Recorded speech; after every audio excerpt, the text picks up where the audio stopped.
Go ahead. You're good. All right. You record so, for a minute. knowledge is power. Record for me for a minute. My hand hurts. So we're just here representing Top Line Credit Union, and just to give you a little piece of advice for just security of online banking and just some simple things that can help you personally not have your information stolen. So let's see. All right, go ahead.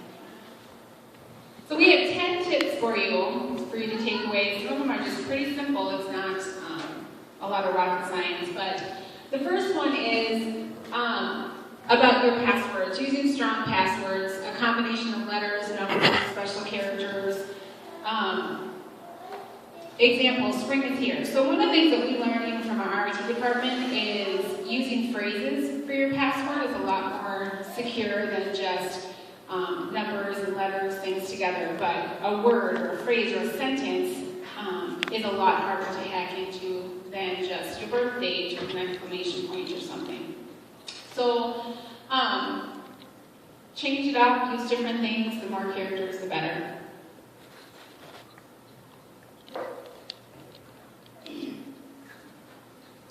So with passwords, avoid using the same password across multiple sites, especially for sites that you store your financial information with.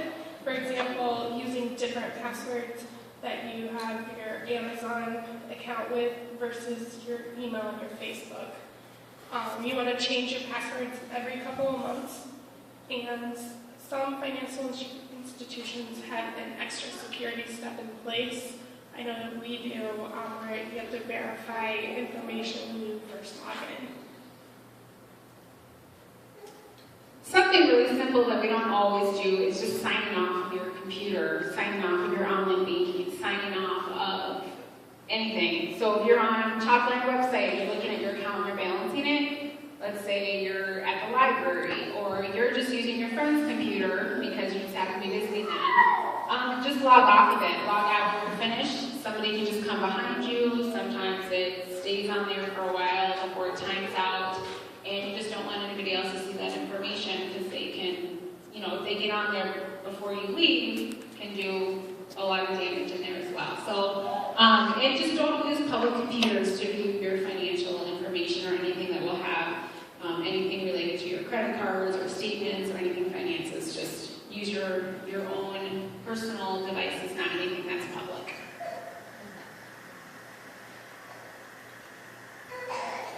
And then beware of phishing. Be safe with your emails.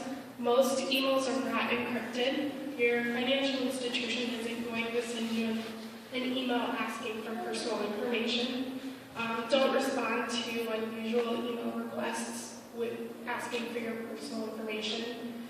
Good rule of thumb, never give out private information such as your social security number, PIN numbers, account numbers, and things like that unless you initiate the contact.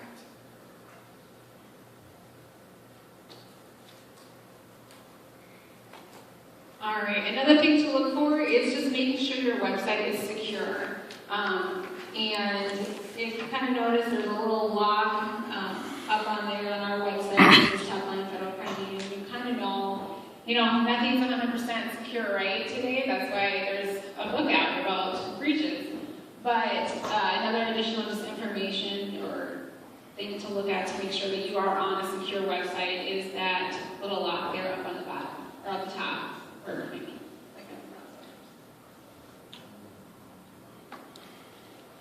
Another good tip is to sign up for account alerts.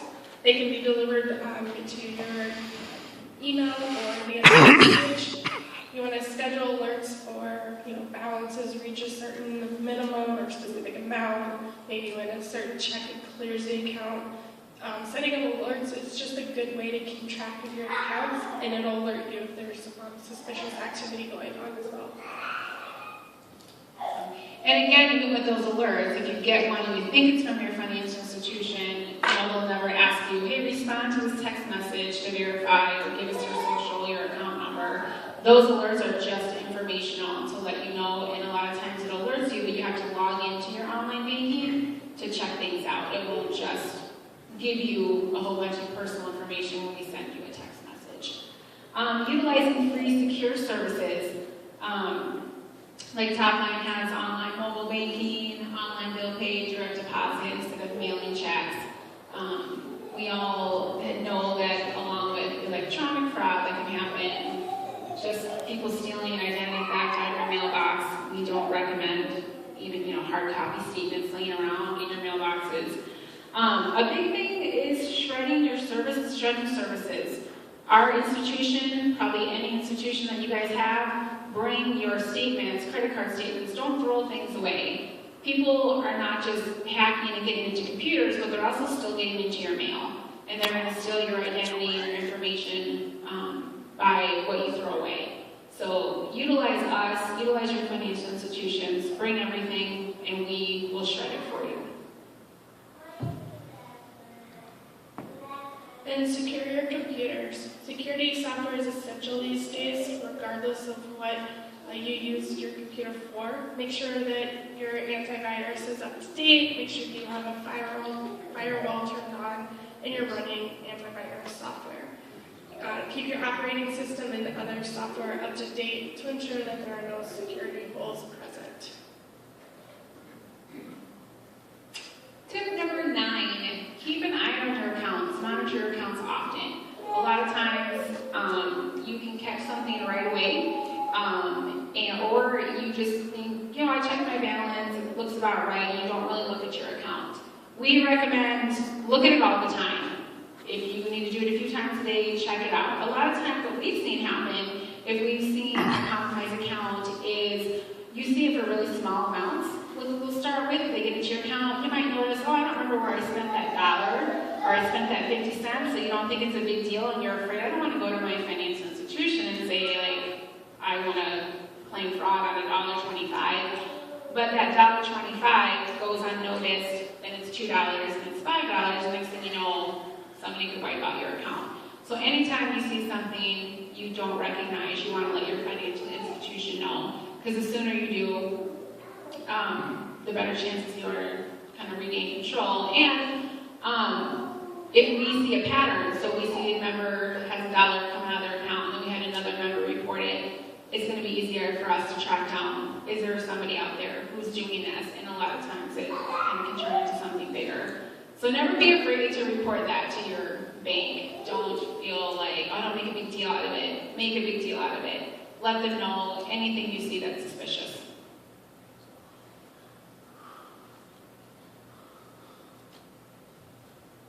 So again, if there's anything that's suspicious, just contact your bank right away for immediate assistance.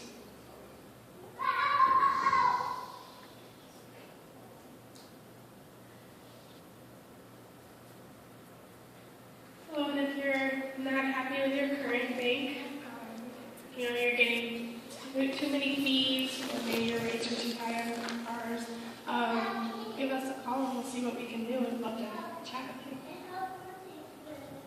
So thank you for trusting us as your financial institution, Greg, and we're really excited to be part of this, and we support you, and I know top line security is a huge issue for us, so we are constantly, we have a department that monitors our members' patterns, where they're at. If a member is, say, here in Minnesota, and they use their debit card, and all of a sudden a debit card purchase is in Texas, we do alerts and make sure that their money is secure. So just another tip that I thought is, if you go on a stage or you do something really out of the ordinary, make sure you let your financial institution know. You don't want to be stranded without your funds, and that can happen. Or if you don't notify us, we might just think somebody is out there doing all kinds of transactions and things. So we're not good IT professionals, but in the financial realm, we're thankful that we do have those professionals that are constantly looking out, working with companies on breaches. We are affected when things happen, like it happened at Target or Home Depot, and a lot of times you can think, well, it must be my bank, it must be them that's not up to date, and that's definitely not the case, but we do everything we can to work with members and customers. I know a lot of financial institutions do, to make sure that doesn't happen. So we're always supporting these endeavors and bringing awareness to financial security, banking security, and we're always here to answer questions. So reach out to your financial institutions and let us know how we can help you and support you. So thank you. Thank you.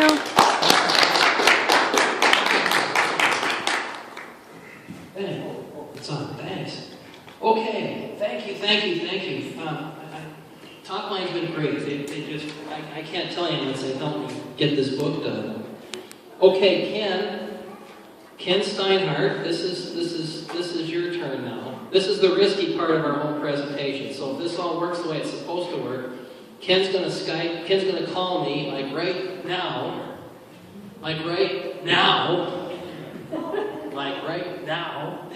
What if I press this button here? What happens? What if I click all that? Oh wait, am I calling Ken? I'll put my glasses on. Alright, it's gonna happen. This is gonna work. And I might have. Oh wait, alright, hang on. Wait. It's okay, I said I'm watching you on the live stream and I can hear just fine. So whatever you want to do, I'm good. Take care. Alright, Ken, you can hear me, right? Wait. Give me a second. Let me put you on the screen. That way? Okay. There's a thing I can click to make you full screen. Oh wait, that's not Ken live. That was Ken. Here on set, whenever you're ready to connect, just want to let you know. Looks like my link's okay at this end. I'm watching you on the live stream and I can hear you fine. So whatever you want to do, I'm good. Take care. Alright, that was recorded. He recorded a voicemail.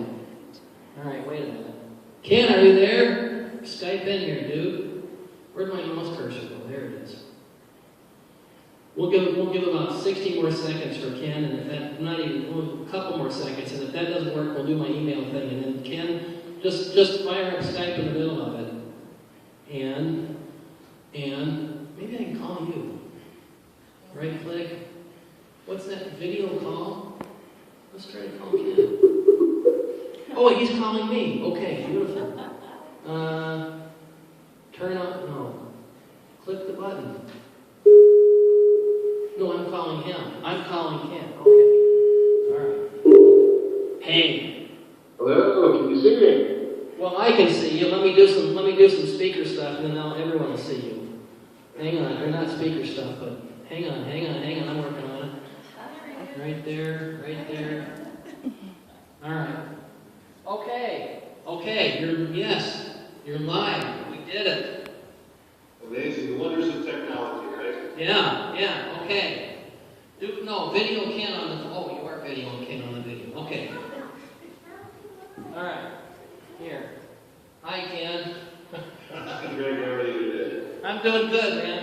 Thanks for coming visiting us virtually. I'm over My here. pleasure.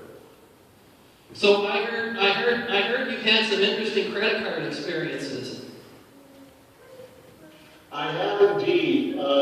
Just to reinforce a couple of the things that I'm sure everybody in the audience out there heard today, you really have to be paranoid, and you have to assume that things will happen. One of the more interesting ones that ever happened to me, my wife and I and a couple of close friends of ours were actually having a dinner over at Mykonos, Greece back in 2010. And a curious event happened. I gave my credit card to the waiter, and he disappeared for about 15 minutes, and then came back and informed us that that particular credit card was not accepted, which we thought was a little unusual. So I gave him a different credit card from a different vendor. He took off with that and came back in a few minutes with our bill. And my card, I signed, thought nothing of it. And then a little over a month later, this was in Mykonos, Greece, I got a phone call from the first credit card company that supposedly they didn't take, saying that someone had just attempted to use our card they believed to be fraudulent at a little town called Venezia, northeast of Athens. And they assumed that since I had just charged on the same card some gasoline, locally in Massachusetts a few hours earlier, that probably wasn't me. Of course, they were correct. They immediately had caught the charge, identified it as fraudulent, shut it down, and informed us, keep an eye open. Well, that's really where the story got interesting. Was about a month after that, we suddenly got the bill from the second credit card company, and that had $10,000 worth of fraudulent charges, all made in the little town of Venezia, Greece. which included not only a charge at the very first merchant the first credit card company had caught, but some very nice dinners, some new wheels for a car, all sorts of interesting things that were taken care of. And it just goes to show you that some really interesting things can indeed happen.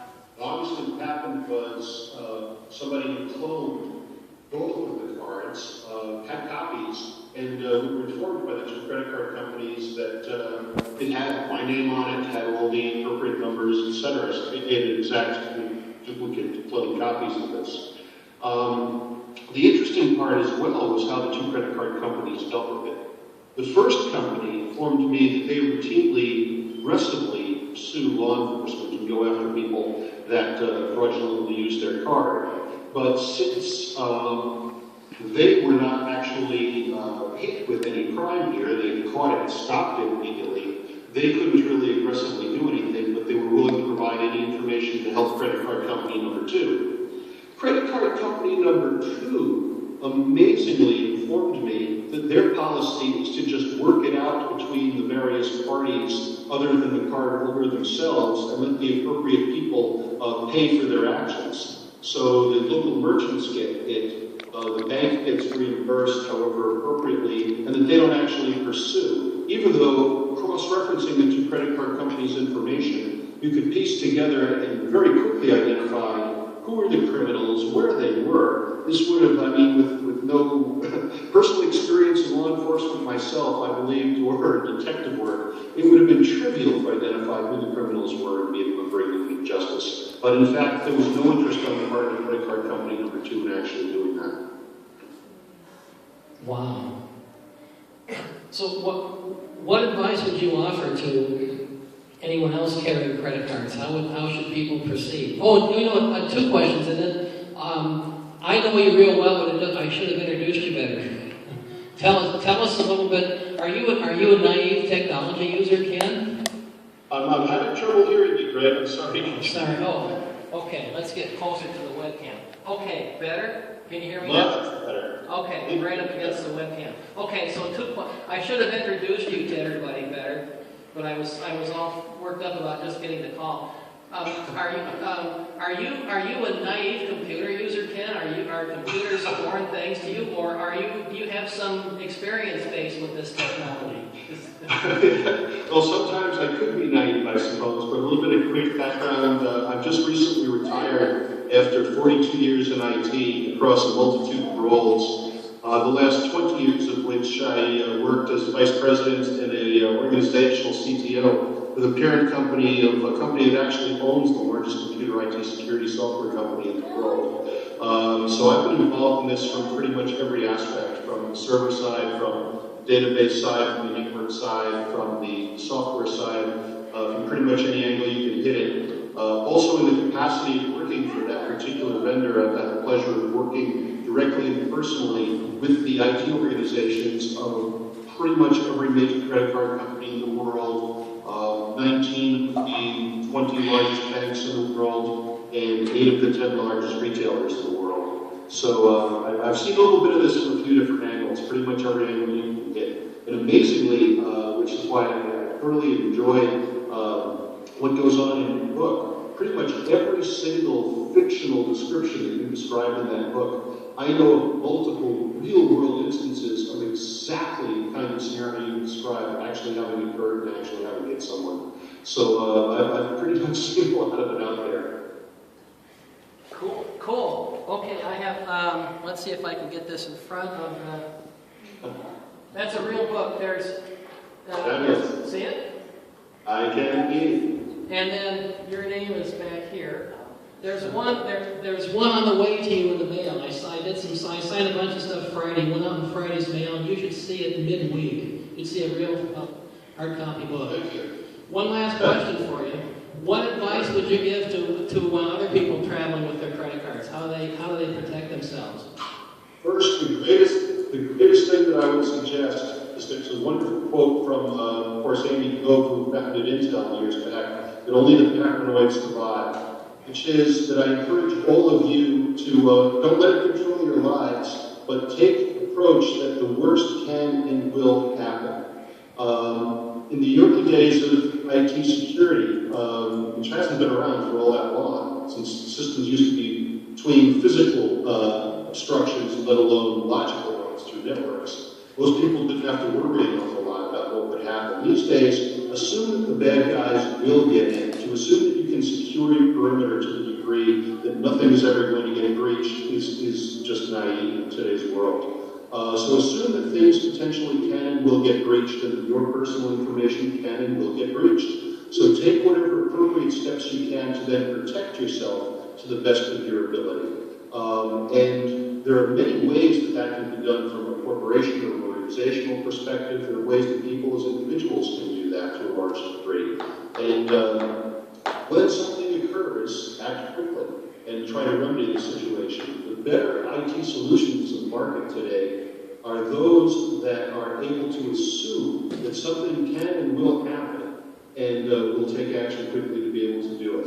I don't get upset these days when a credit card breach occurs. And ironically, on company number one, I actually just had it happen to me just a couple of weeks ago yet again, where somebody tried to reload a personal Starbucks card with my credit card number on not one but 3 occasions, all 3 of which were actually caught by the credit card company. You would have thought that the person at the Starbucks, if they were not complicit, would have noticed that the name on the card being refilled and the name on the card that was trying to be used to refill it were different, which the credit card company, of course, picked up very quickly and stopped. So my biggest piece of advice is don't assume that anything is, in fact, completely safe.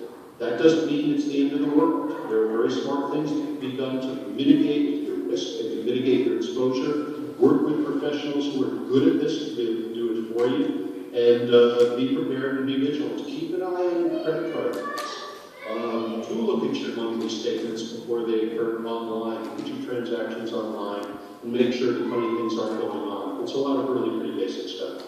I know there's some things that have probably already been stated in the session there today that are no-brainers. Watch your passwords. Change your passwords. Don't make them easy passwords. Keep an eye on what's going on. And it's not rocket science. You can, in fact, remove the vast majority of this personally and professionally in an organization or corporation, but you have to take action to do it. Don't assume someone else is just magically going to do it for you, because it's not going to happen. Okay, and Ken, one final question, then I'll let you go. You're a rock and roll artist these days. Where can people find your songs? Well, there's a couple of acts actually that have done some session work recently. One right out in Minnesota, as a matter of fact. There's a band I've worked with called the Oddfathers out in Minnesota. They're on Rocksteady Records. Aerosmith's producer, Jack Douglas, produced their most recent material. So if you go on Amazon or iTunes and buy music by the Oddfathers, I'm actually behind the scenes the guy doing the keyboards on that work. I'm also playing with a band out here that had a huge gig recently called the Southern Rock Experience in Massachusetts, and we have a couple of gigs coming up locally here. So you never know. Cool, thanks. Okay, Ken, I'll let you go. Stay tuned. I'll let go of the Skype call. Thank you for coming in. And my pleasure. it's where you can see me. You guys want to do the how to spot spam? Is that? Oh, yeah. Yeah? Yeah. Some blanks. All right, we'll do that. We'll go about 5 more minutes on the video stream, and I'll let the Skype call go so the video stream works well. Hang on. All right, thank you. Thanks. Okay, we'll hang up the Skype call, and let me, all right, let's find my mouse cursor. I need 2 hands. Like that, and like that. Bear with me. And now go like that, minimize that, do that, and do that, and do slideshow, and from beginning. Okay, iTab. How deconstructing a spam email. This one's not a marathon. This one will go quick. So how do you know? Remember I said, whoops, that wasn't supposed to. Remember I said diligence counts? How do I go back? I go back that way. All right. That's why that's why I put a real mouse here, so I don't have to do that touchpad. Okay, so I probably get 2,000 of these every month. I just looked, since November I had 10,000 messages sitting in my junk mail folder. So whenever anybody calls me and says, Greg, I get so much spam, what do? I just smile inside because I probably get more than you do. So this was I just picked this at random because it was this morning.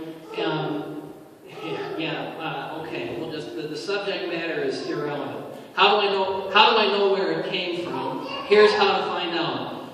Click on, every email has an attribute called a header. The header has all kinds of routing stuff. Anybody can impersonate anybody on the internet with an email. I can compose an email and get some White House stationery, and I can make it look like I was Barack Obama and Uncle Sam wants you. And you wouldn't know the difference unless you look at the email header. So this is how you look at the email header, at least with this version of Outlook. Click on File and Properties, and you get a window that looks like this, and scroll down through the window, and you can see the IP address where it came from. 40, in this case, 46.98.198.194. That means a lot to people, right? That IP address. Think of an IP address as kind of like a phone number on the internet. That's all you need to know for right now. So I know where it really came from as opposed to where it claims to come from. What does that IP address mean? Who's the internet service provider that owns it? What country is it from? That's what we do next. So that's about as difficult to read as it gets. Just a screenshot. This email came from, I forget where. What's that say? RIPE is the European agency, and it came from Amsterdam. It came from somewhere in Amsterdam, but the sender claimed to come from Russia. This email came from Amsterdam. There was a second IP address in the routing, so I looked that up as well. That one also came from Amsterdam. So this particular email came from Amsterdam, routed through somebody else in Amsterdam, claiming to come from Russia, telling me to click here to find this wonderful exotic thing that I can find that might appeal to somebody that's not me. That's the quick lesson. That's the quick 2-minute lesson on email, on deconstructing emails. So that's it. That's all the structured presentation content we have. So thank you for coming. Reg, you can turn the recording off.